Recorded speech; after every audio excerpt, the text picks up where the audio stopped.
Good afternoon. Today marks the 75th anniversary of VE Day, a triumphant milestone in our nation's history and indeed in world history. 75 years ago today, our brave American forces defeated fascism in Europe, and through the selfless devotion of thousands of patriots, they saved the world. Over 180,000 Americans gave their lives in the European theater during World War II. And I want to take just a moment to honor their service and their sacrifice. Thank you to all of our veterans. You are truly, truly our heroes. Now, as I move to my next subject, I want to begin by saying this. Look, our rank and file men and women at the FBI are heroes in their own right. They protect this country from domestic crime, and we thank them for their service. They work hard, and once again, we owe them a debt of gratitude. But that is separate and apart from what I'm about to address right now. The FBI exists to investigate crimes. But in the case of Lieutenant General Michael Flynn, it appears that they might have existed to manufacture one. As the motion filed by the Department of Justice yesterday explained, the FBI set out to interview General Michael Flynn when they had no predicate for any investigation of any crime. Over the past week, we learned from a handwritten note the true intent behind the FBI's investigation of Lieutenant General Michael Flynn. The very day that then FBI Director Jim Comey sent agents to the White House to interview Flynn, the FBI discussed what their intent was beforehand. This is what they said. What is our goal? Truth, admission, or to get him to lie so we can prosecute him or get him fired? These notes, in addition to other evidence, raise serious questions about the handling of the FBI's handling of Michael Flynn's case. Did the FBI confront Flynn with the intent to get him to lie so that we can prosecute him and fire him? Did the FBI manufacture a crime against Lieutenant General Michael Flynn? Federal investigators appeared to paint a target on the back of General Michael Flynn. Kimberly Strassel of the Wall Street Journal laid out point by point the very concerning aspects of this case, and I'm going to reiterate them as outlined in her column over the weekend. In December 2016, Flynn spoke as the incoming national security advisor to the Russian ambassador. This call, as is customary, was recorded by the United States government. They record calls with foreigners. But in a highly irregular move, the intelligence community under the Obama administration unmasked the identity of Michael Flynn, a United States citizen who is entitled to Fourth Amendment rights and to due process. But Lieutenant General Michael Flynn received none of that. The intelligence community was hunting for evidence against General Flynn, evidence they did not find. We learned from newly released transcripts that in stark contrast to what former DNI James Clapper had been saying publicly, and contrary to what he was saying publicly, here's what he was saying privately with regard to Russian collusion. I never saw any direct empirical evidence that the Trump campaign or someone in it was plotting or conspiring with the Russians to meddle with the election. Sounds awfully different from what he had just said 10 days prior in a public capacity. Having found no evidence of Russian collusion, the FBI came up with a new absurd theory that Flynn might have violated the Logan Act, a statute from 1799 that in its 200 years of existence had never been used to convict an American citizen, but it was resurrected in the case of Lieutenant General Michael Flynn. Michael Flynn didn't violate the Logan Act. Even the FBI did not think that General Flynn's telephone call provided the predicate for a criminal investigation.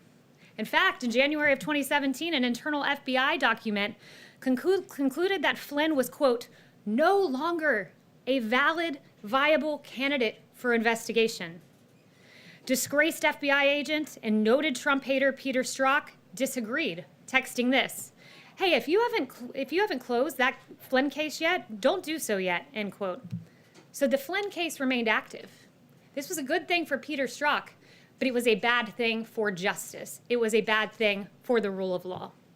According to yesterday's motion to dismiss the case against Lieutenant General Michael Flynn, it said this: Mr. Strzok immediately relayed the, quote, serendipitously good news to Lisa Page, special counsel at the FBI, remarking, quote, our utter incompetence actually helps us. That's right, their utter incompetence to close the case against Lieutenant General Michael Flynn was something to be serendipitously celebrated. The scheme to manufacture a case against Michael Flynn continued. After President Trump entered office, the FBI's partisan pursuit of General Flynn proceeded under Jim Comey's FBI. Despite possessing a transcript of Flynn's entire conversation, the FBI decided it was somehow necessary to go ask General Flynn what happened on the call, despite having a transcript in their possession. The only motive would have been to, quote, get him to lie. They advised him he didn't need a lawyer present. Imagine that, you're an American citizen. You don't need a lawyer, we're just coming in to have a chat. They didn't inform their superiors at the Department of Justice about their intent to interview Flynn, despite their own attorney at the FBI saying, if we usually tell the White House, then I think we need to do what we normally do. But they ignored the advice of FBI counsel, and they went in to interrogate Michael Flynn. Acting Attorney General Sally Yates, no fan of President Trump, said she was flabbergasted, she was dumbfounded by the decision to not inform DOJ officials who, quote, hit the roof. This is all outlined in a legal document that you can find. Additionally, when the FBI arrived at the White House, they did not even warn lawyerless Flynn about the consequences for providing an inaccurate response. The interrogation of Michael Flynn was not an inquiry. Make no mistake, it was a trap. Even more troubling was the fact that after the interrogation of Flynn, former Deputy Director of the FBI, Andy McCabe, concluded that he, quote, didn't think Flynn was lying. But the case against Flynn continued. We were pleased to learn yesterday that the Justice Department moved to drop the case against General Michael Flynn. Though it took several years, it is encouraging to see that justice finally prevailed. As we move forward as a country, it's important to take these revelations very seriously in order for Americans to have faith in our justice system. If the top leadership of the FBI can target a 3-star general who served this country for 3 decades, make no mistake, they can target you. It's hard to believe that this happened in the United States of America. General Michael Flynn's life was forever changed. He had to sell his home. He faced financial ruin. His family was even threatened with prosecution. But despite all of that, here's what Michael Flynn put out yesterday in his first reaction to the motion to dismiss. If we can play the video, let's go ahead and play it.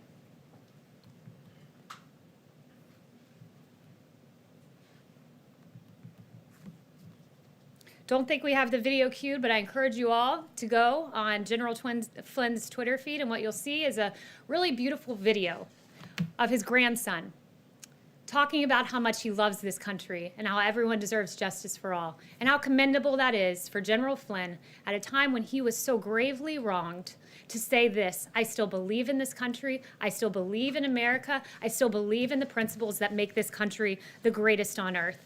And in the words of renowned political philosopher Baron de Montesquieu, there is no greater tyranny than that which is perpetrated under the shield of law and in the name of justice. I hope the media will take these questions very seriously, will report the facts. There was heavy interest in the first iteration of Flynn News from many years ago that got 4 times the coverage that the exoneration of Michael Flynn got today. That was a report by Media Research Center. So these facts are important, and thank you very much for those who have taken interest in reporting. And with that, I'll take questions. Thank you. Jim, you were so kind on the trip the other day to Honeywell, so you get the first one. Thank you, Kayleigh, and congratulations on becoming press secretary. Thank you.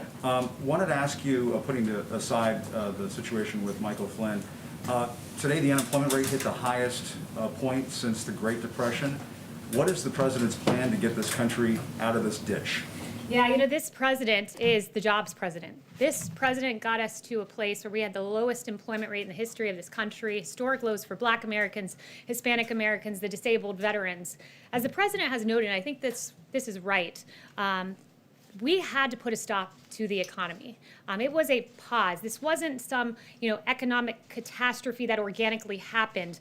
It was decided upon by the President of the United States to stop the United States economy because we had to save 2.2 million lives, perhaps more, somewhere in that range, because American lives, that's what mattered most. And so this president, when faced with this very tough decision to put a pause on the hottest economy in modern history, said American lives matter most. And that's what he did. And I can tell you this, the president that got us to the hottest economy in modern history, he's done it once, and he can do it again. What's the plan now? We're going to work with Congress. We're going to come up with hopefully a phase 4. We encourage the House to maybe reconvene soon. It would be helpful if Nancy Pelosi was here. But thus far, what we've done is the PPP, of course, Paycheck Protection Program, that has really kept a lot of employees on the payroll. 60 million employees, roughly half of the workforce in the private sector in this country have been kept on payroll thanks to that measure.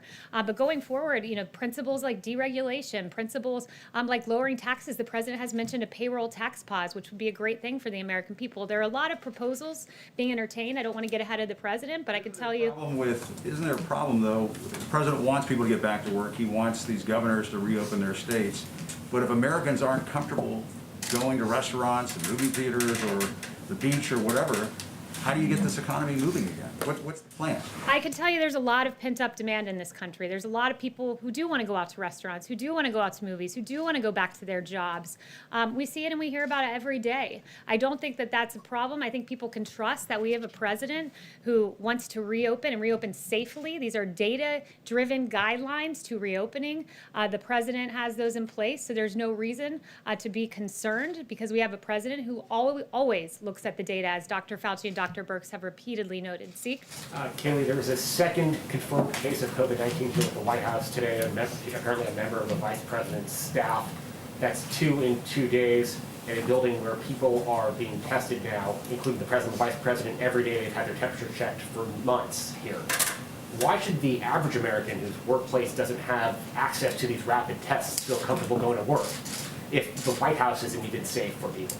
Well, look, this individual, there is a member of the vice president's team who is positive for coronavirus. We have put in place the guidelines that our experts have put forward to keep this building safe, which means contact tracing, all of the recommended guidelines we have for businesses that have essential workers, we're now putting in place here in the White House. So as America reopens safely, the White House is continuing to operate safely. Yes, John. Kayleigh, the president, of course, we saw go down to the World War II memorial with a group of 7 American heroes, all in their 90s. Did he give any consideration to wearing a mask, given that his valet just tested positive and he's with some of those in the most vulnerable population? Did he consider wearing a mask while he was with these veterans? Well, this president is regularly tested. This president will make the decision as to whether to wear a mask or not. I can tell you that those veterans are protected. They made the choice to come here because they've chosen to put their nation first. They wanted to be with their commander-in-chief on this momentous day, and it was their choice to come here. And I can tell you that the president always puts the safety of our veterans first and of the American people first. Well, how much exposure has he had to his valet? Can you give us a sense of? I can just tell you that we've taken every single precaution to protect the president. The same guidelines that our experts have put in place. We clean the facility. We social distance. We keep people 6 feet away from one another. So we've done every single thing that Dr. Birx and Dr. Fauci have asked us to do, and I can assure the American people that their commander-in-chief is protected. Yeah. Thanks, Kayleigh. I want to ask you about the Gilead drug, remdesivir. Which government agency is in charge of distributing that drug, and is the White House satisfied with how that drug is being distributed around the country? Yeah, I actually just spoke with Dr. Birx about this. She is going to be working and consulting as to where this drug should go. She's the person who's constantly reviewing the numbers, constantly reviewing the data. I'm in task force with her every day, and she really has the best grasp as to how that should be distributed. So she will be one of the chief consultants as to how that drug is distributed, which I would note 1.5 million vials donated by Gilead. We're so thankful for that. This drug is promising, and we want to get it to the American people and to the areas that need it most. Yamiche? Hi, thanks so much and congratulations on the new gig. It's my Thank first you. time seeing you at the podium. And, I have 2 quick questions. The first one's about what's the possibility of the federal government getting involved in the Ahmaud Arbery case, given that Georgia doesn't have any hate crime laws? If it's proven that these men chased and killed Ahmaud Arbery because he was an African American and they racially profiled him, would the Justice Department consider getting involved? Look, first I want to say that my heart goes out to the family of Ahmaud. I can't imagine what they're going through right now. My heart breaks for this family. I know the president's heart breaks. I've spoken to him about that. And I can tell you, we will follow the facts. Right now, as you know, it's in the court in Georgia. It's a state matter, but absolutely we will be following every detail. And I'd refer you to DOJ, but as the facts merit, I'm certain that they'll be following those facts. And you had a second question? The second question I have is, in 2015, shortly after the president said that some Mexican immigrants were rapists and criminals, you said that that language was racist and hateful. Do you still believe that today? Well, I'm actually glad you asked that, because for about the first 4 weeks of the election, I was watching CNN and I was naively believing some of the headlines that I saw on CNN. And Reading headlines, that's fine. I just want to know if you also personally still believe that. I'm actually not going to read the headlines. So I very quickly came around and supported the president. In fact, CNN hired me. I was on many 8-on-1 panels where I proudly supported this president, who I believe is one of the best presidents, if not the best president this country will ever have. But I would encourage the individual who did that analysis of my past, rather than focusing on me, he really should be focused on some of the very guests CNN chose to have on their network. He should be focused on, over here, Jim Clapper, who said, 10 days before he privately told investigators there was no evidence of collusion, that Watergate pales in comparison to the Russia probe. I'd encourage them to look at Samantha Powers, who's privately saying, I'm not in possession of any evidence of collusion. Ambassador Rice, I don't recall intelligence or evidence of any collusion. Former Attorney General Loretta Lynch, I do not recall that being briefed to me. And for 3 years, 2 years, probably more than that, CNN ran with the collusion narrative. And if the American people are watching right now, you're probably very confused as to some of the quotes I read, because those individuals were saying much different things publicly than they were saying privately. And I'm very grateful that those transcripts were released yesterday. And perhaps the K-File should do an analysis of that. Yes, Emily? Are you walking back those comments today at all, or do you stand by those comments that you made? I support this president. There is no questioning that. I'm so honored to work for him. And Ebony, next question. Thank you. On the Michael Flynn case, Kayleigh, documents released yesterday suggest members of the intelligence community tried to keep the case against Michael Flynn ongoing. I'm wondering if you think there should be an investigation and whether the administration is considering bringing charges against people like James Clapper and Peter Strzok. I'd refer you to the DOJ on that, but I would say there were some very, very questionable actions that happened in this case, and I took you through a number of them. And I do think the American people deserve answers, but I leave it to the Justice Department as to how to get those answers. Yes. Kayleigh, has the president spoken to Michael Flynn since this news yesterday, and do you expect that he will visit the White House? Is that something that's being planned? I'm not aware of any conversations that have taken place, and not aware of any future plans that would regard Michael Flynn. Can I ask one more? Larry Kudlow said today that negotiations on the next stimulus are at a lull right now.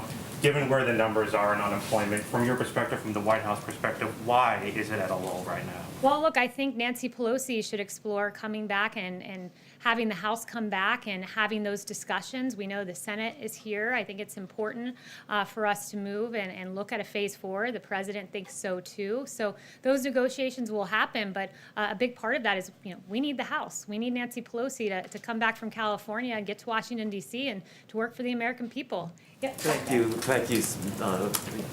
and congratulations on your new role. Thank you very much. Yeah. Following up on Jim's questions about getting the economy started again, does the president see the CDC guidelines as an obstacle to getting the country back up and running again? And if it does not see the CDC guidelines as an obstacle, why not release those guidelines to the public and also follow them as we move forward? So I assume you're talking about the guidelines that were widely reported about yesterday about daycares. Yes. Yes. So I would ask you, what's the definition of CDC guidelines? Is it something that the CDC director has actually seen? I would endeavor to say yes. Is it something that a rogue CDC employee leaks to you guys? No, those aren't CDC guidelines. Those are guidelines in draft form that a rogue employee has given you for whatever personal reason they've decided to do that. Those guidelines are in the editing process. We want the American people to get as much information as they can possibly have at this time. That's why we have the phased reopening guidelines. guidelines, the data-driven guidelines. Those CDC guidelines are going through an editing process, and when we have those, you guys will be the first to know. Are we on time, Melissa? We are, except for Okay, what's our exact? 2 to 1. 2 minutes to 1. Oh, 2 minutes to 1. I'm sorry to cut this short, but as you know, you guys were supposed to be 3 minutes ago with the President of the United States. So I will leave you guys with that. I hope you have a wonderful Why did you weekend. spend the first part of this And briefing thanks so talking much, about everyone. Mike Flynn when both the Justice president and matters. vice president were exposed to